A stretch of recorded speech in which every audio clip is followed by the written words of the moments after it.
I am Superman. I am Super OBX, superhero of the vinyl community. Hello, everyone. OBX, Outer Banks, North Carolina. I'm here to make a vinyl video. It's such a beautiful morning. The sun is out, the squirrels are out, the birds are chirping, they're looking for breakfast.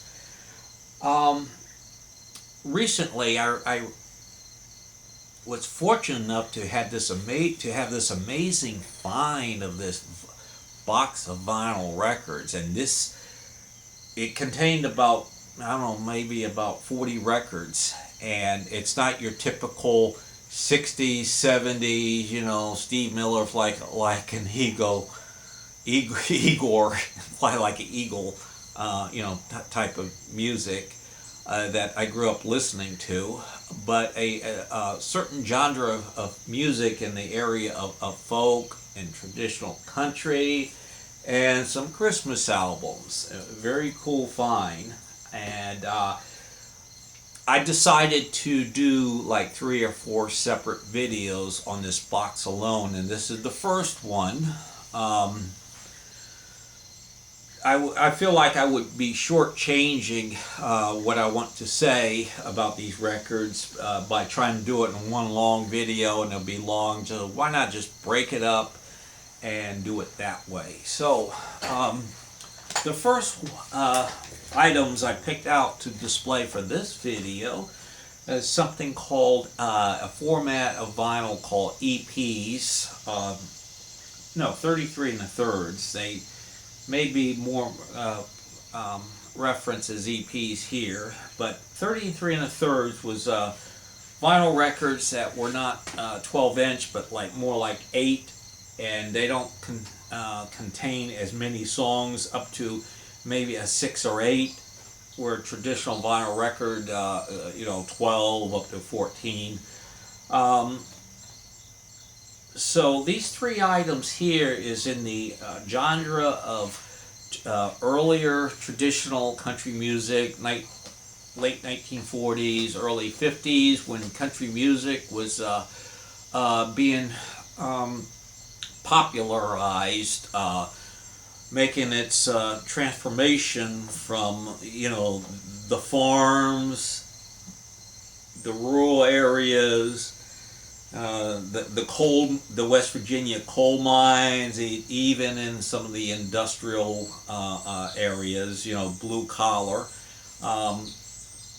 Yeah, I've heard it said that country music, it was great when it was for the truck drivers, the farmers, and certain segments of blue collar, and then the yuppies come along and ruin it. But anyway, I'm not here to comment of the state of country music today, but to spotlight these 3 33s and a third that contains early country music. And this was about the time stars were performing, certain personalities were becoming famous in the field of country music.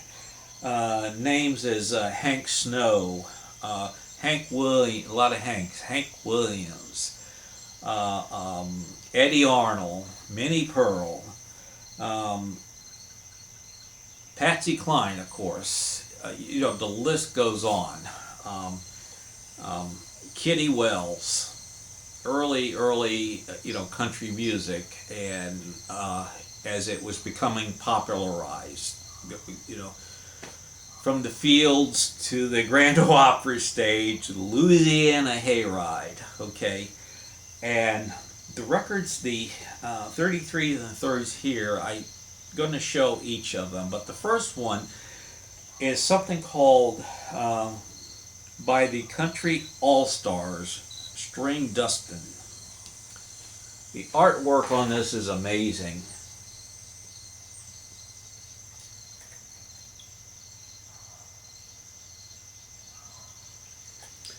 Here you have the musicians, in their country style clothing, the hats and the, stylish clothes that they wore, traditional fiddle, upright bass, steel guitar, even a Spanish guitar. I don't see a banjo in there. And then on the back, you have the RCA Victor label with the record player. And you have, I'm going to read the title, Marie. In a little Spanish town, when it's dark on the Delta, Sweet Georgia Brown, the lady in red, stomping at the Savoy, midnight train, and Indian March. Very cool. Then on the back, you have the heading, the liner notes, which used to be used very often, and below that, other titles in the genre of country music, and the dog again. Country favorites on RCA Victor long play. Chet Atkins, the galloping Chet Atkins guitar. Pee Wee King, Hank Snow, Eddie Arnold, Hank Snow again. All RCA artists, country artists. Want to read 2 paragraphs of the liner notes. These are great liner notes, and I may put the entire text in this when I post a video on YouTube, but my reading's terrible. Also, forgot to mention, right here you have a price tag. $2. $2 for a record? That's ridiculous. Daddy only makes 50 cents a day at the coal mines. How can we afford a record? And then you got catalog information. So, read the liner notes. Then I go on to the next 2. One of the marks of a true musician is his ability to share the limelight, to perform equally in a musical group, no matter how great a soloist he may be. All-star groups are a rarity in the profession. However, and most often one is left to wonder just how certain famous artists could sound playing together. First paragraph. In this album, the combined talents of several great stars, including Chet Atkins with Homer and Jethro, have been transcribed for your permanent listening pleasure, which means I put it on an album and put it on the market so you can buy and listen to permanently. Okay. Chat about their individual fame. Little needs to be said. Chet Atkins' amazing guitar performance on RCA Victor Records and his broadcast in the Grand Ole Opry have thrilled listeners of every age. Just as Homer and Jethro vocal antics are totally nationally popular. Yet, the string playing ability of Homer and Jethro are also well known, yet in this perhaps first opportunity that many have had to hear them in full, in every way they amplify what is said about musicalship at the very beginning. Liner notes are great because it provides another perspective of the music, thoughts from like a journalist or author. Great liner notes.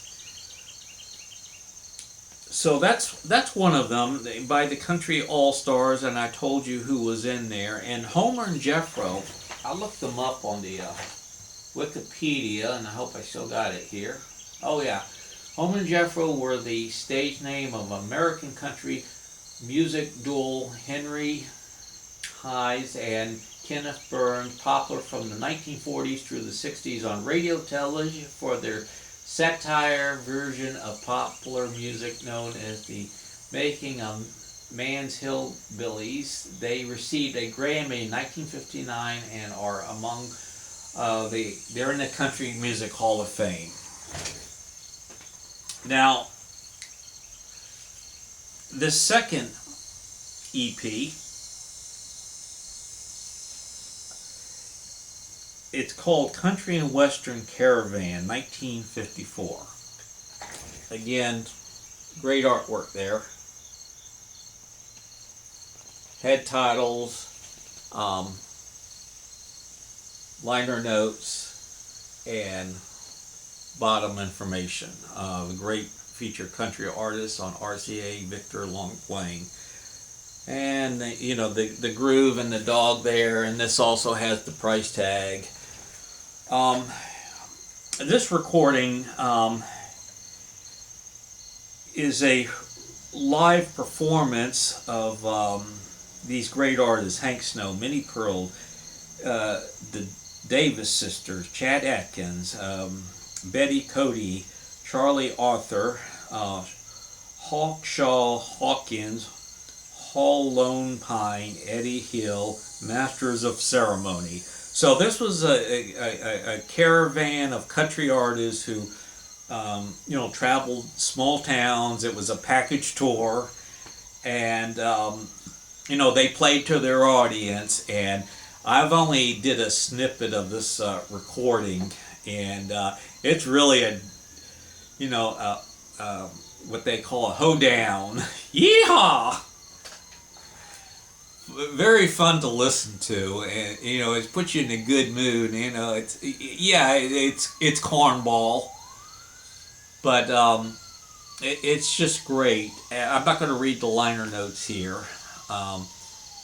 It has all the titles and artists. I Want to Be a Cowboy Sweetheart on the Treasure Island Silver Bells, and that's Betty Cody, and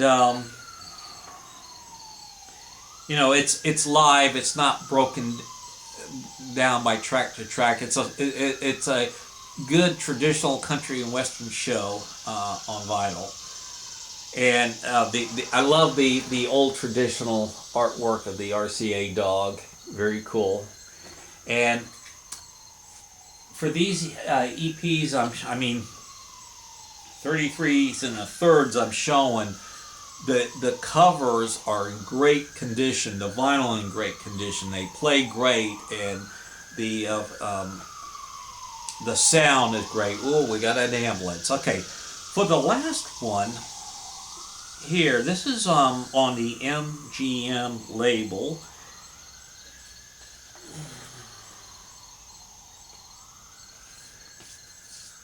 Fingers on Fire, a program performed by Arthur Guitar Boogie Smith. Very cool cover, artwork, catalog information. On the back, there's no liner notes.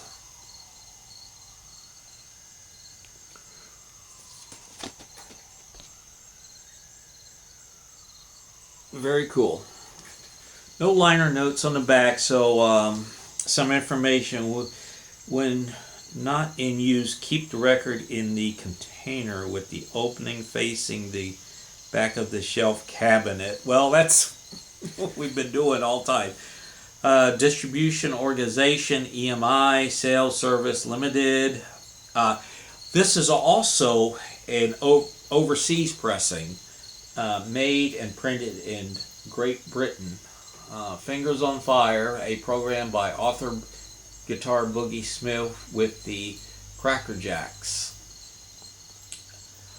So, who is Arthur Guitar Boogie Smith? I had to go on Wikipedia and I pulled that up. Arthur Smith, April 1st, 1921 born, died April 3rd, 2014, which was not too long ago, was an American musician, songwriter, and producer of records, as well as a radio and TV host. So he did an assortment of things in the entertainment industry, just not a musician.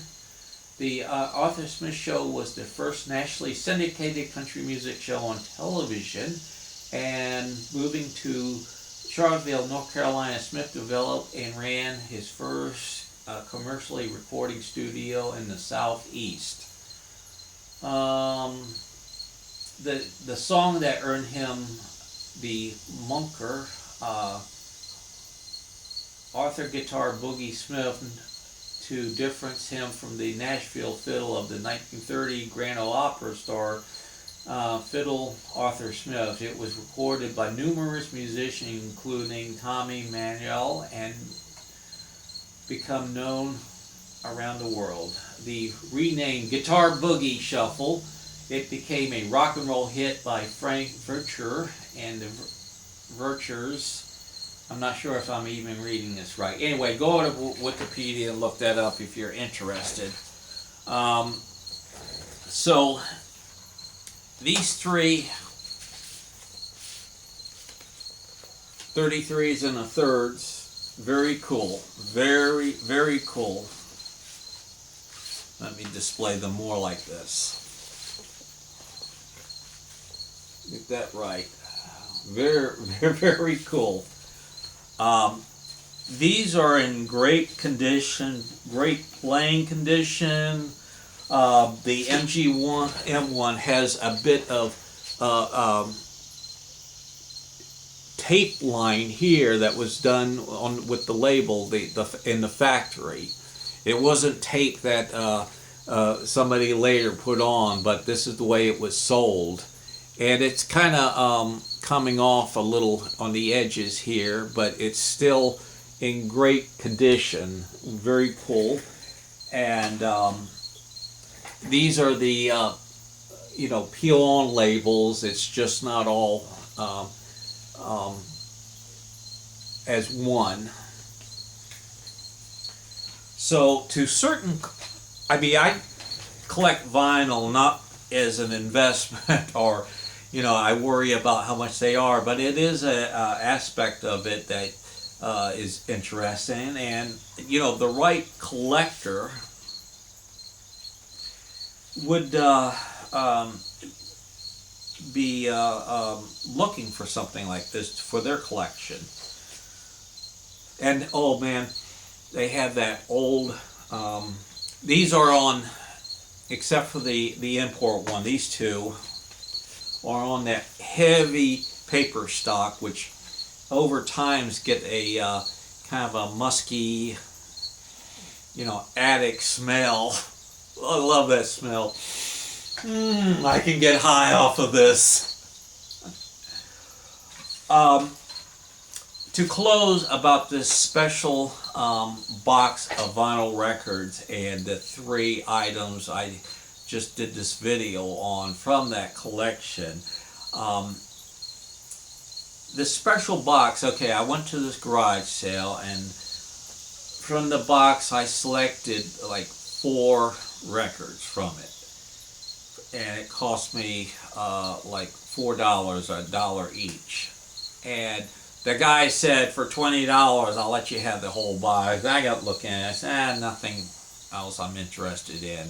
Maybe a few more here and there, but my vinyl budget is limited today. And late that Sunday, I swung by the garage sale saying, I'll pick up a few more. So as I'm looking through the box, they reduced the record to 50 cents each. So I selected 4, and they said, for $2, I'll let you have the whole box. So my weight paid off. I went from $20 to $2. And so I took the whole box home and started looking through it and doing some research on what was in there. And really amazing that the condition of the records. I went, this was a good find. Do some videos on it. So that's part 1. Please, your comments are welcome. If you can add some historical perspective to this genre of music, that would be appreciated. Your comments too as well. So I'm signing off. I want to wish everyone a nice day and a nice Labor Day. Goodbye. Super OBX can conquer the world.